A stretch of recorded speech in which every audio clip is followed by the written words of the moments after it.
السلام علیکم پیارے دوستو، آج میں آپ کو ایک عرب بچے اور حاتم طائی کے بارے میں واقعہ بتانے لگا ہوں۔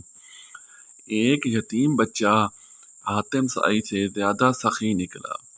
ایک آدمی نے حاتم طائی سے پوچھا، اے حاتم، کیا سخاوت میں کوئی تجھ سے آگے بڑھا ہے؟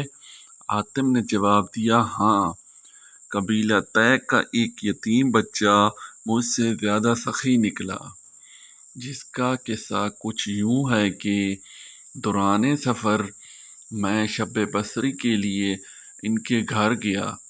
ان کے پاس 10 بکریاں تھیں۔ اس نے ایک ذبح کی، اس کا گوشت تیار کیا اور کھانے کے لیے مجھے پیش کر دیا۔ اس نے کھانے کے لیے مجھے جو چیزیں دیں ان میں مغز بھی تھا۔ میں نے اسے کھایا تو مجھے بہت پسند آیا۔ میں نے کہا، واہ، سبحان اللہ، کیا خوب ذائقہ ہے۔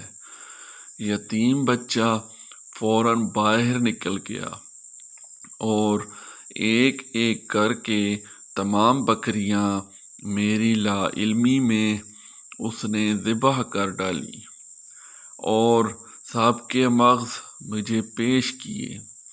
جب میں کوچ کرنے لگا تو کیا دیکھا کہ گھر کے ارد گرد ہر طرف خون ہی خون بکھرا پڑا ہے۔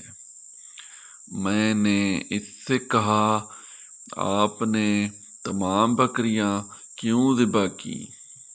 اس نے کہا، واہ، سبحان اللہ، آپ کو میری کوئی چیز اچھی لگے اور میں اس پر بخل کروں، یہ عربوں کے لیے بدترین گالی ہے۔ حاتم سے پوچھا گیا، بدلے میں آپ نے اسے کیا دیا؟ انہوں نے کہا، 300 سرخ اونٹنیاں اور 500 بکریاں۔ ان سے کہا گیا، تو پھر آپ اس سے بڑے سخی ہوئے؟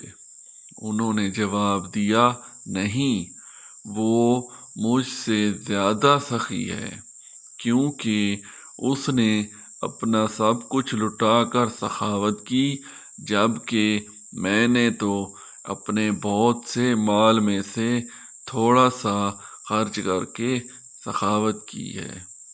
تو پیارے دوستو، اس کہانی سے ہمیں یہ سبق ملتا ہے کہ جب بھی کوئی مہمان آئے تو دل کھول کر اس کی خدمت کریں، کیونکہ مہمان اللہ تعالیٰ کی طرف سے آپ لوگوں کے لیے ایک نعمت ہوتی ہے۔